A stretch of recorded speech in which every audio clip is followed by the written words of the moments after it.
you getting the background, he wanted you to read 2 chapters. Well, we probably won't do that in the small group for the sake of time, but that's the only one like that. Most of the rest of them are just very short passages that you can read. And again, on your paper there, you can see what the scheduling is, and then kind of see the meeting layout. 7, arrive promptly or just right before, 5 or 10 minutes early. 7:05, there's a welcome, opening prayer. 7:05 to 7:35, we read the chapter together. We do book discussion for about 30 minutes. Then we take 5 minutes. Okay, now notice that prayer requests are 5 minutes. 5 minutes. 5 minutes. Because here's what happens with prayer requests. Prayer request time are like the biggest consumer of time that I've noticed in small groups, especially with Power Company. And that's where rabbit trails get started. So quick, get to the point. Maybe, everybody a pressing request for the evening, but not, we want to keep it brief so that we can actually spend time in prayer. Can I say Yep. something here Yep. about that? With this change, and particularly Power Company has been, along with Sunday evening, a major prayer time, and we have been putting together a sheet. What I would like to do is make some changes into that as far as when that goes out and what requests are on there. I want to try to get that down probably to a half sheet that are the immediate new requests that perhaps we could slip in the bulletin on Sunday, and these could come from the requests that come from the prayer groups. Please use our One Anothering page as much as possible in your ability to admit it, to put prayer requests in. Yeah. I want to revise that in some way to make it That's a great idea. efficient. Yeah, absolutely. Great idea. Keep everybody in the loop and have a little prayer sheet that we can pray through. And then by 8:05, we're wrapping it up, dismissing. So really, this is an hour and 5 minutes. And I hope to stick to that schedule so that, and I'm talking to myself because I know, I'm not always the best at sticking on schedule. But that's the goal. That way, if you want to hang around a fellowship afterwards, you can, but, you don't. At least at my house, Jared may be like, okay, folks, go home. I got kids to put in, I don't know. Lock the door when you leave. That's right. I'm going to bed. Y'all lock the door when you leave. Carry your hat like her. That's right. One final thing before any questions you have.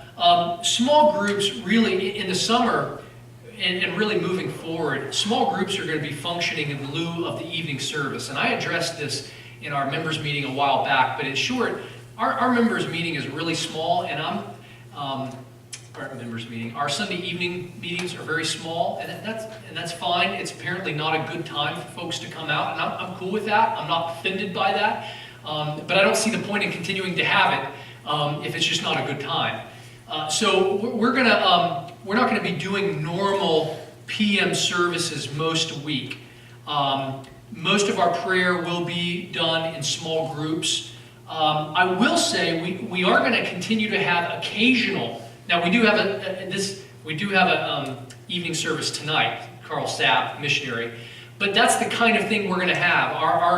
Our Sunday evenings are going to be roughly about once a month, and my goal for Sunday evening is to be something kind of special, where we have a missionary in and pray together, or we have a members meeting, a quarterly members meeting on a Sunday evening, or we're doing service projects or outreaches, like when we put together the bags for trunk or treat, goodie bags, things like that, or we have special services of some kind.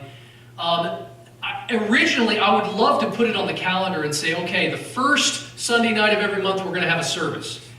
The problem with that is, as I started looking at the calendar, there are so many exceptions that I was like, what's the point of sticking no one date's going to work, basically. So I think what I'm going to do is we'll just have floating Sunday evenings where I'll try to alert you a month ahead of time and say, hey, Carl Sapp, missionary, come in on this Sunday night. And so we're going to have a service this Sunday night for an hour, and he's going to share the ministry, things like that. Or, okay, it's the beginning of October 29th. We're going to be meeting because Monday is Halloween, and we're going to be doing the trunk or treat, and we're going to put together goodie bags and just fellowship on that Sunday evening. It's not a service, we're going to do a project. And so I'll give you a heads up, but roughly it'll be about every month we'll meet. Does that make sense? So Sunday evenings we'll get together, we'll probably pray a little, but that'll be all, but it'll be for something like that. And most of our corporate prayer will be during our small groups. Okay? Any questions? Anybody? Yes, Peggy. I don't really need it, but if you have enough books, could I have one?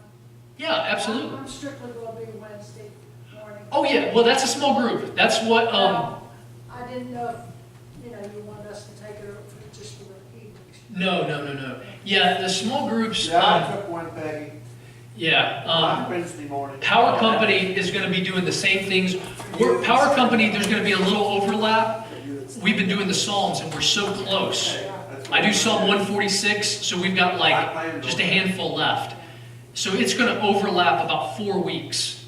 So we're going to finish the Psalms in Power Company, and you guys can read along the weeks. But once we do finish the Psalms, you're going to be doing the same thing in Power Company that we're doing in the evenings. We just felt like we've come so far after like 3 years with the Psalms that we need to finish this, So, yeah. All right, anybody else? Any other questions? Is that clear as mud? Hope that helps. And I'm really looking forward to this. I'm excited about the service time change. I'm excited about the small groups. I think it's going to be a blessing. And anyway, I think long term it'll go a long way towards the health of the church. So, if you know anybody, I'm not sure who I'm missing. I think we're missing a handful of people. But anybody who was not able to be here, if you touch base with them, and Tony's videoing this, right? And they're going to post it on the church YouTube page. Gospel Life, I don't know if you knew this, has a YouTube page. Oh yeah. So he's going to post it on the YouTube page, and that way anybody who wanted to know, not just for this summer, but for small groups to follow, what our small groups are about, they can go on there and see the video, see the explanation, why we're doing what we're doing and what it's about. Okay? Yeah, Carol?